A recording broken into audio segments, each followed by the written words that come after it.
नमस्कार दोस्तों, स्वागत है आपका हमारे चैनल लर्न एंड ग्रो में। आज हम बात करेंगे स्ट्रेंथ ऑफ मटेरियल की एक प्रॉब्लम के बारे में। तो चलिए यहाँ पर एक प्रॉब्लम लेते हैं।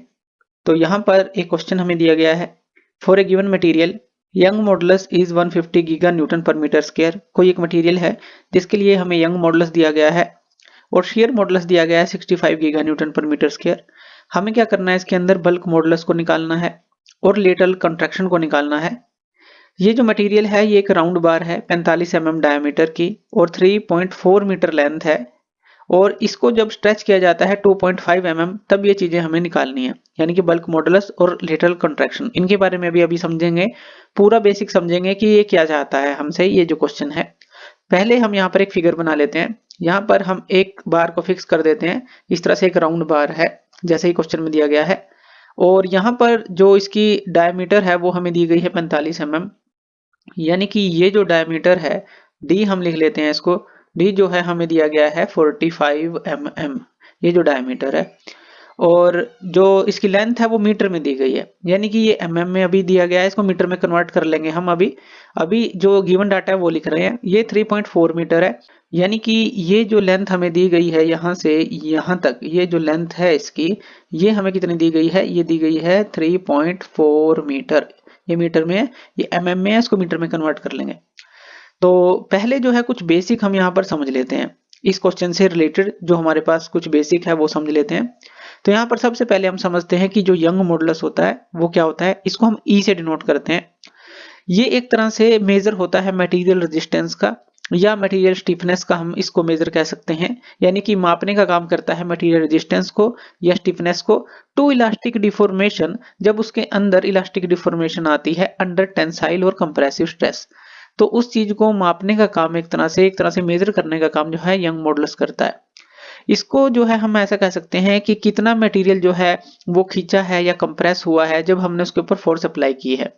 यानी कि मान लें कि यहाँ पर कोई एक ऑब्जेक्ट है, अगर हम इसको खींचें या इसको कंप्रेस करें, यानी कि टेंसाइल फोर्स लगाएं या कंप्रेसिव फोर्स लगाएं इसके ऊपर, तो मटेरियल जो है कितना स्ट्रेच होगा या कितना कंप्रेस होगा, एक तरह से ये उस चीज को बताता है। इसकी जो यूनिट्स होती हैं वो पास्कल और गीगा पास्कल में हम लेते हैं। जो मेनली जो यूनिट्स हैं पास्कल और गीगा पास्कल में लेते हैं। बेसिक अभी समझ रहे हैं क्वेश्चन से रिलेटेड। दूसरा शेयर मॉडुलस होता है, इसको हम जी से डिनोट करते हैं। इसको हम जो है शेयर मॉडुलस को मॉडुलस ऑफ रिजिडिटी भी बोलते हैं। ये भी मेजर होता है मटेरियल रेजिस्टेंस का टू डिफॉर्मेशन, लेकिन ये शियर स्ट्रेस के कारण से जो डिफॉर्मेशन आएगी उसका मेजर है जो मटेरियल रेजिस्टेंस है। तो शियर स्ट्रेस क्या होता है, अगर इसको हम समझें, ये होता है जब फोर्स को पैरेलली अप्लाई किया जाता है टू ए सरफेस, जो कि किसी भी एक एग्जांपल को हम यहाँ पर अगर ले लें, मान लें कि एक इस तरह की एक क्यूब है, इस तरह से ले लेते हैं इसको, और अगर हम ये पैरेलली यानी कि इस सरफेस के पैरेलली कोई फोर्स अप्लाई करते हैं, तो ये शियर स्ट्रेस जो है ये तब आता है जब फोर्स को हम अप्लाई करते हैं पैरेलल टू ए सरफेस। ये फोर्स क्या करेगी, मटेरियल को डिफॉर्म करने का कारण बनेगी। इसको आप ट्विस्टिंग के अंदर ले सकते हैं, जैसे हमने यहाँ स्लाइडिंग में लिया कि पैरेलली, या फिर इसके ट्विस्टिंग में भी हम इसका एग्जांपल ले सकते हैं। तो ये शेयर मॉडुलस होता है और ये जो है इसकी भी जो यूनिट्स होती हैं हमारे पास, ये पास्कल और गीगा पास्कल यहाँ पर लिख लेते हैं। जो मेनली जो यूनिट्स यूज की जाती हैं पास्कल और गीगा पास्कल में यूज की जाती हैं। उसके बाद बात कर लेते हैं जो बल्क मॉडुलस होता है। बल्क मॉडुलस क्या होता है हमारे पास, it is the measure of material resistance to uniform compression. अब जो ये material resistance to uniform compression का मतलब है कि कितना जो मटेरियल का वॉल्यूम चेंज होगा जब हम उसके ऊपर प्रेशर अप्लाई करेंगे और वो प्रेशर होगा इक्वल होगा सभी डायरेक्शन में। यानी कि इसका एग्जांपल लें, जैसे मान लीजिए कोई 3D आप इसको सफियर मान लें और यहाँ पर आप यूनिफॉर्मली जो है चारों तरफ से इसके ऊपर प्रेशर अप्लाई कर रहे हैं, तो इसके वॉल्यूम में कितना चेंज आएगा। तो वो चीज जो है वो बल्क मॉडुलस जो है उसके इसको हम मानते हैं कि वो मेजर करता है मटेरियल रेजिस्टेंस को टू यूनिफॉर्म कंप्रेशन। और जो इसकी यूनिट्स होती हैं वो भी जो है पास्कल और गीगा पास्कल, वो हम लेते हैं पास्कल और गीगा पास्कल में ही जनरली लेते हैं। उसके बाद बात कर लेते हैं जो पॉइजन्स रेशो है।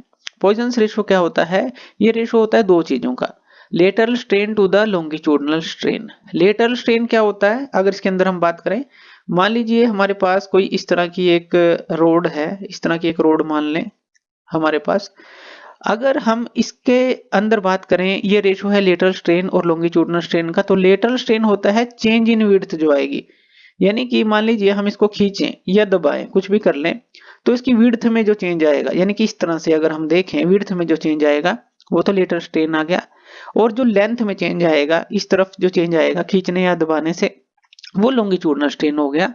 तो यहाँ पर जो है ये इन दोनों चीजों का रेशो होता है, जो पॉइजंस रेशो होता है। अगर इसकी डायमेंशन की बात करें, डायमेंशन लेस क्वांटिटी है, तो ये ध्यान रखना है क्योंकि ऊपर भी स्ट्रेन है नीचे भी स्ट्रेन है, तो ये डायमेंशन लेस क्वांटिटी होती है।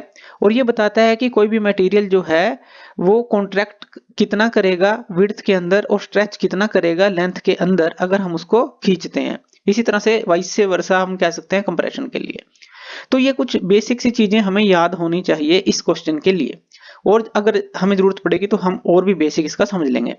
अभी इसका जो गिवन डाटा है वो हम ले लेते हैं।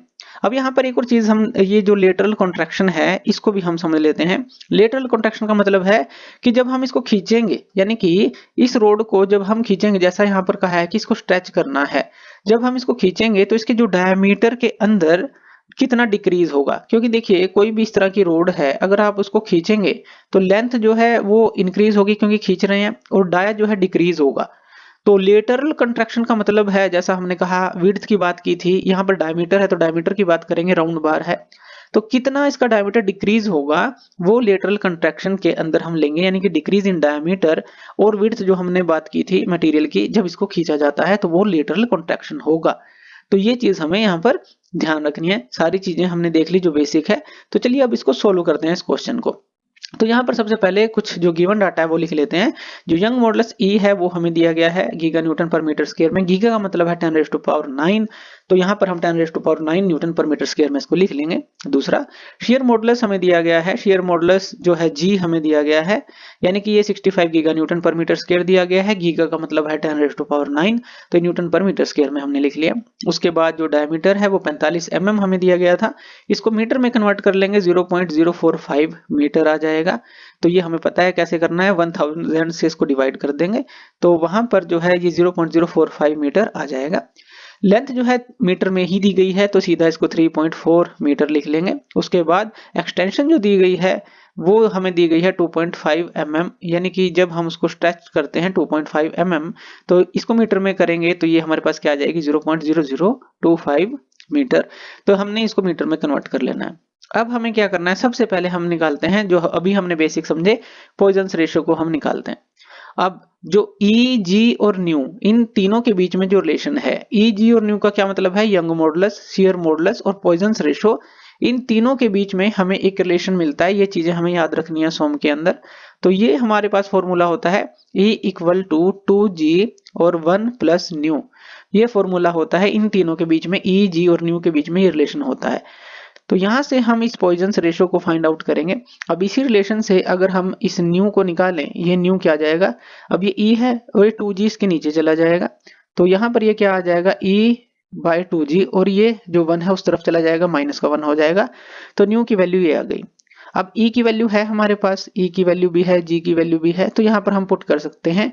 तो न्यू की जो वैल्यू आएगी, यहाँ पर E की वैल्यू अगर हम पुट करें 150 × 10⁻⁹, और जो 2 इंटू जी की वैल्यू पुट कर दें, जी की वैल्यू क्या है 65 × 10⁻⁹, तो 65 × 10⁻⁹, ये भी गीगा न्यूटन पर मीटर स्क्वायर में था, ये भी गीगा न्यूटन पर मीटर स्क्वायर में था, या न्यूटन पर मीटर स्क्वायर में कह लें। ये जब 10⁻⁹ लगाई तो यहाँ पर जो इस तरह से हम निकालेंगे तो यूनिट्स तो हमें मिलेंगे नहीं, जैसा हमने बात की थी डायमेंशनलेस क्वांटिटी है, और माइनस में ये 1 है हमारे पास। अब जब इस पूरी टर्म को हम सोल्व करेंगे तो हमारे पास क्या आएगा, जैसे यहाँ पर हम सोल्व कर लें तो ये 150 बाय, इसको मल्टीप्लाई करेंगे 65 को 2 से, 130 हो गया, 10⁻⁹ भी कट आउट हो गया, और यहाँ पर -1। अब इसको हम सोल्व करेंगे फर्दर, यानी कि एलसीएम ले लेंगे। ये क्या आ जाएगा 150 - 130, और डिवाइड में क्या है 130, और यहाँ पर ये क्या आ गया, अब हमारे पास 20/130 आ गया, या कह लें 2/13 आ गया, 2/13 ये आ गया। और इसको जब फर्दर हम कट आउट भी करेंगे तो लगभग जो है हमारे पास 0.1538 के लगभग आ जाएगा, या 2/13 कह लें। या 0.1538 कह लें। तो ये हमने पॉइजन्स रेशो निकाला, इस तरह से हम इसको निकालेंगे, बस ये रिलेशन का यूज करेंगे। दूसरी बात कर लेते हैं, जो बल्क मॉडुलस है वो हम कैसे निकालेंगे। तो बल्क मॉडुलस के लिए ई, न्यू और के, इनके बीच में एक रिलेशन होता है, वो भी हमें याद रखना है। तो वो होता है हमारे पास E equal to 3K 1 minus 2 nu. तो ये रिलेशन हम याद रखेंगे। अब यहाँ पर जो है, अब इसको हम K के लिए सोल्व करेंगे। तो यहाँ पर अगर हम K की वैल्यू को निकालते हैं तो ये क्या आ जाएगी हमारे पास, E डिवाइड में 3 1 माइनस 2 न्यू, यही आएगी। अगर हम K की वैल्यू के लिए निकालेंगे 3 इस तरफ चला जाएगा, 1 माइनस 2 न्यू इसके नीचे आ जाएगा, तो ये आ जाएगा। अब E की वैल्यू है हमारे पास, अब यहाँ पर देखिए जो E की वैल्यू है वो है हमारे पास, और जो न्यू की वैल्यू है वो हमने निकाल ली है, 2/13 निकाली है या 0.1538 निकाल ली है। तो ये है हमारे पास, तो ये वैल्यू हम पुट कर देंगे। तो E की वैल्यू जो है हमारे पास ये है 150 इंटू 10⁻⁹ क्वेश्चन के अंदर ये दी गई है, और यहाँ बाहर 3 है। 1 माइनस 2 इंटू जो न्यू है, न्यू यानी कि आप इसको यहाँ पर 2/13 ले लीजिए, आसानी से हम इसको सोल्व कर पाएंगे। इसको फर्दर हम सोल्व करेंगे तो ये क्या आ जाएगा, ऊपर तो अभी 150 इंटू 10⁻⁹ ही लिख लेते हैं, और डिवाइड में जब हम इसको सोल्व करेंगे तो 3 अंदर है, तो 1 माइनस 2 इंटू 2 ये क्या आ जाएगा, 4/13 आ जाएगा। इसको फर्दर हम यहाँ पर सोल्व कर लेंगे।